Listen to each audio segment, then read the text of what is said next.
കഴിഞ്ഞ വീഡിയോയിൽ പൊളിറ്റിക്കൽ സയൻസിൻ്റെ meaning, what is the meaning of political science എന്നും അതുപോലെ പൊളിറ്റിക്കൽ സയൻസിൻ്റെ ഉത്ഭവത്തെക്കുറിച്ചും കഴിഞ്ഞ വീഡിയോയിൽ പറഞ്ഞു.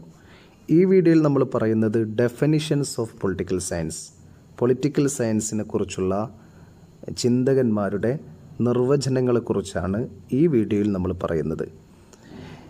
വ്യത്യസ്ത ചിന്തകർക്ക് വ്യത്യസ്ത നിർവചനങ്ങളാണ് പൊളിറ്റിക്കൽ സയൻസിനെ പറ്റിയുള്ളത്. കാരണം അവർക്ക് അവരുടേതായ ചിന്തയുടെ ഊന്നലിൻ്റെ അടിസ്ഥാനത്തിലാണ് അവർ അഭിപ്രായം പറയുന്നത്. പൊളിറ്റിക്കൽ സയൻസ് രൂപം കൊണ്ട ആദ്യകാലങ്ങളിൽ നിന്ന് ആധുനിക കാലത്തേക്ക് എത്തുമ്പോൾ പൊളിറ്റിക്കൽ സയൻസിൻ്റെ കൺസെപ്റ്റിൽ തന്നെ വലിയ മാറ്റം ഉണ്ടാകുന്നുണ്ട്. ഇതിൻ്റെ അടിസ്ഥാനത്തിൽ പൊളിറ്റിക്കൽ സയൻസിൻ്റെ നിർവചനങ്ങളെ രണ്ട് തരമാക്കിയിട്ടാണ് നമ്മൾ പഠിക്കാൻ വേണ്ടി, നമ്മൾ മനസ്സിലാക്കാൻ വേണ്ടി തിരിച്ചിരിക്കുന്നത്. ഒന്ന് ട്രഡീഷണൽ കാഴ്ചപ്പാടും മറ്റൊന്ന് മോഡേൺ കാഴ്ചപ്പാടും, പരമ്പരാഗത കാഴ്ചപ്പാടും മറ്റൊന്ന് ആധുനികമായ കാഴ്ചപ്പാടും. ഇങ്ങനെ രണ്ട് തരത്തിലാക്കിയിട്ടാണ് ചിന്തകന്മാർ പൊളിറ്റിക്കൽ സയൻസിനെ കുറിച്ചുള്ള ഡെഫിനിഷൻസ് പറഞ്ഞതിനെ നമ്മൾ തരംതിരിച്ചിരിക്കുന്നത്. കാരണം അതിൻ്റെ രണ്ടിൻ്റെയും സ്വഭാവത്തെ അടിസ്ഥാനപ്പെടുത്തിയിട്ടാണ്. ആദ്യമായിട്ട് നമ്മൾ നോക്കുന്നത് പരമ്പരാഗത കാഴ്ചപ്പാടിൻ്റെ അടിസ്ഥാനത്തിൽ പറഞ്ഞ രാഷ്ട്രീയ ചിന്തകന്മാരുടെ ഡെഫിനിഷൻസാണ്. ആദ്യമായിട്ട് നമ്മൾ അരിസ്റ്റോട്ടിൽ, ഫാദർ ഓഫ് പൊളിറ്റിക്കൽ സയൻസായ അരിസ്റ്റോട്ടലിൻ്റെ അഭിപ്രായമാണ് നോക്കുന്നത്. Political science as the study of state and government, രാഷ്ട്രത്തിൻ്റെയും ഗവൺമെൻറ്റിൻ്റെയും പഠനമാണ് പൊളിറ്റിക്കൽ സയൻസ് എന്നാണ് അരിസ്റ്റോട്ടിൽ പറയുന്നത്. അതേപോലെ ഗാർണർ പറയുന്നത് political science being and end with the state, political science ആരംഭിക്കുന്നതും അവസാനിക്കുന്നതും രാഷ്ട്രത്തിൽ നിന്നാണ്, സ്റ്റേറ്റിൽ നിന്നാണ് എന്നാണ് ഗാർണർ പറയുന്നത്. ലീകോക്ക് പറയുന്നത് political science deal with the government, political science ഗവൺമെൻറ്റിൻ്റെ പ്രവർത്തനത്തിൽ മാത്രം ഇടപെടുന്നു എന്നാണ് ലീകോക്ക് പറയുന്നത്. ഗിൽക്രിസ്റ്റ് പറയുന്നത് political science deal with general problems of state and government, രാഷ്ട്രത്തിൻ്റെയും ഗവൺമെൻറ്റിൻ്റെയും പൊതുവായ പ്രശ്നങ്ങളാണ് പൊളിറ്റിക്കൽ സയൻസ് കൈകാര്യം ചെയ്യുന്നത് എന്നാണ് ഗിൽക്രിസ്റ്റ് പറയുന്നത്. നമുക്ക് പൊളിറ്റിക്കൽ സയൻസിൻ്റെ ഈ പരമ്പരാഗത വീക്ഷണം നോക്കുമ്പോൾ അതിനൊരേ പാറ്റേൺ നമുക്ക് കാണാം. പാറ്റേൺ എന്താണ്?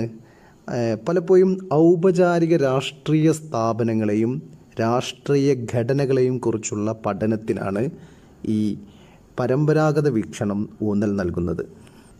ഗവൺമെൻറ് സംവിധാനങ്ങൾ, ഭരണഘടനകൾ, സ്റ്റേറ്റ് എന്നിവയുടെ വിശകലനത്തിനാണ് പ്രധാനമായിട്ടും ഈ വീക്ഷണം, പരമ്പരാഗത വീക്ഷണം ശ്രദ്ധ കേന്ദ്രീകരിക്കുന്നത്.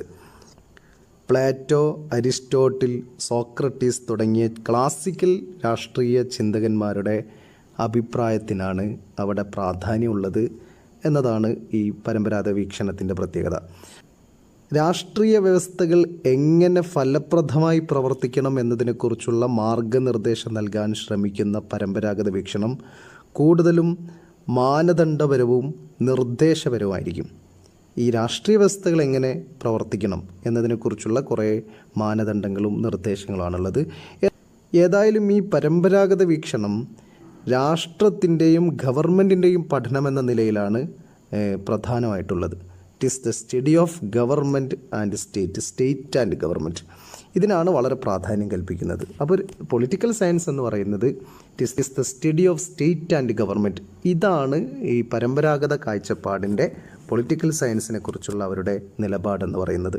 അതേസമയത്ത് മോഡേൺ കാഴ്ചപ്പാടിൻ്റെ അടിസ്ഥാനത്തിൽ പല ചിന്തകന്മാരും കുറച്ചും കൂടി വിശാലമായിട്ടാണ് പൊളിറ്റിക്കൽ സയൻസിനെ കാണുന്നത്. Political science is the science of power.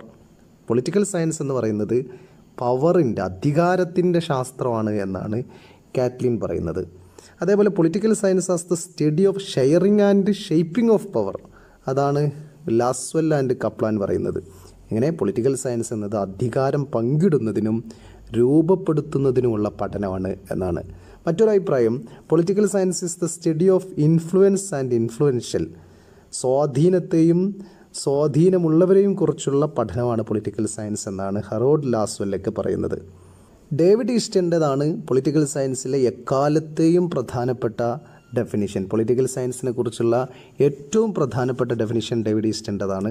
Political science deal with the authoritative allocation of values in a society, authoritative allocation of values in a society, ഒരു സമൂഹത്തിലെ മൂല്യങ്ങളുടെ ആധികാരികമായ വിന്യാസത്തെയാണ് പൊളിറ്റിക്കൽ സയൻസ് കൈകാര്യം ചെയ്യുന്നത് എന്നാണ് ഡേവിഡ് ഈസ്റ്റൺ പറയുന്നത്.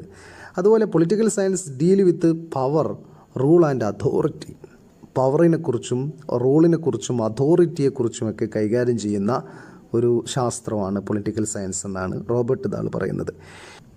Political സയൻസിൻ്റെ ആധുനിക വീക്ഷണം രാഷ്ട്രീയത്തെക്കുറിച്ചുള്ള പഠനത്തിന് വിശാലവും കൂടുതൽ അനുഭവപരവുമായ സമീപനമാണ് സ്വീകരിക്കുന്നത്.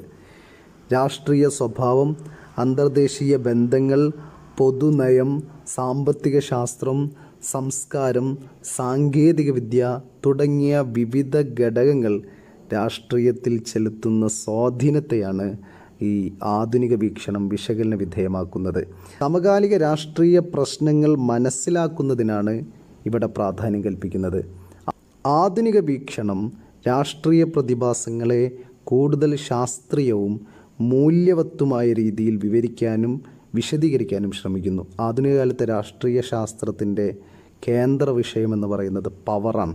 അതുകൊണ്ടാണ് രാഷ്ട്രീയമെന്നാൽ അധികാരത്തിന് വേണ്ടിയുള്ള പോരാട്ടമായിട്ട് പറയുന്നത്.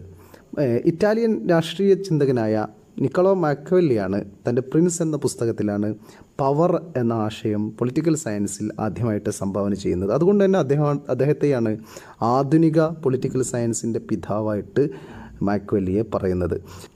അപ്പോൾ ആധുനിക വീക്ഷണം സമകാലിക രാഷ്ട്രീയ വെല്ലുവിളികളുടെയും സങ്കീർണതകളെയും അഭിമുഖീകരിക്കുന്നതിനുള്ള പുതിയ രീതിശാസ്ത്രങ്ങളും സമീപനങ്ങളും ഉൾക്കൊള്ളുന്നതാക്കി പൊളിറ്റിക്കൽ സയൻസിനെ മാറ്റിയിരിക്കുന്നു. നമ്മൾ മനസ്സിലാക്കേണ്ടത് ആധുനിക വീക്ഷണപ്രകാരം സമൂഹത്തിലെ എല്ലാ പ്രശ്നങ്ങളും, മനുഷ്യരുടെ സ്വഭാവം, മനുഷ്യരുടെ സംസ്കാരം, മനുഷ്യരുടെ സാമൂഹ്യ ബന്ധങ്ങൾ, ഇതെല്ലാം പഠിക്കുന്ന രീതിയിലേക്ക് അധികാരം എന്ന് പറയുന്ന ഒരു വലിയ കാഴ്ചപ്പാടും കൂടി വരികയും ചെയ്യുന്നതോടുകൂടിയാണ് ഒരു വിശാലമായ കാഴ്ചപ്പാടിലേക്ക് പൊളിറ്റിക്കൽ സയൻസ് മാറുകയുണ്ടായി. അതല്ലാതെ വെറും ഗവൺമെൻറ്റിനെ കുറിച്ചോ വെറും സ്റ്റേറ്റിനെ കുറിച്ചോ മാത്രമുള്ള പഠനത്തിൽ, അങ്ങനെ സ്റ്റേറ്റിൻ്റെ സംവിധാനങ്ങളെക്കുറിച്ചുള്ള മാത്രം പഠനത്തിൽ നിന്ന് മാറി കുറച്ചുകൂടി വിശാലമായ കാഴ്ചപ്പാടിലേക്ക് വരികയാണ് ആധുനിക വീക്ഷണപ്രകാരം. അപ്പോൾ ഈ രണ്ട് തരം അഭിപ്രായവും രണ്ട് തരം ഡെഫിനിഷൻസും ഉണ്ട്. ഏതായാലും ഇതിങ്ങനെ തന്നെ പഠിക്കണം, എങ്കിൽ മാത്രമേ നമുക്ക് പൊളിറ്റിക്കൽ സയൻസിനെ കുറിച്ച് വളരെ വിശാലമായിട്ട് നമുക്ക് മനസ്സിലാക്കാൻ സാധിക്കുകയുള്ളൂ. ഏതായാലും ഡെഫിനിഷൻസാണ് നമ്മൾ ഈ വീഡിയോയിൽ പറഞ്ഞത്. അടുത്ത വീഡിയോയിൽ പൊളിറ്റിക്കൽ സയൻസിൻ്റെ സ്കോപ്പും അതിൻ്റെ നേച്ചറും അതിൻ്റെ സിഗ്നിഫിക്കൻസും ഒക്കെ നമുക്ക് അടുത്ത വീഡിയോയിൽ പറയാം. ഓക്കെ.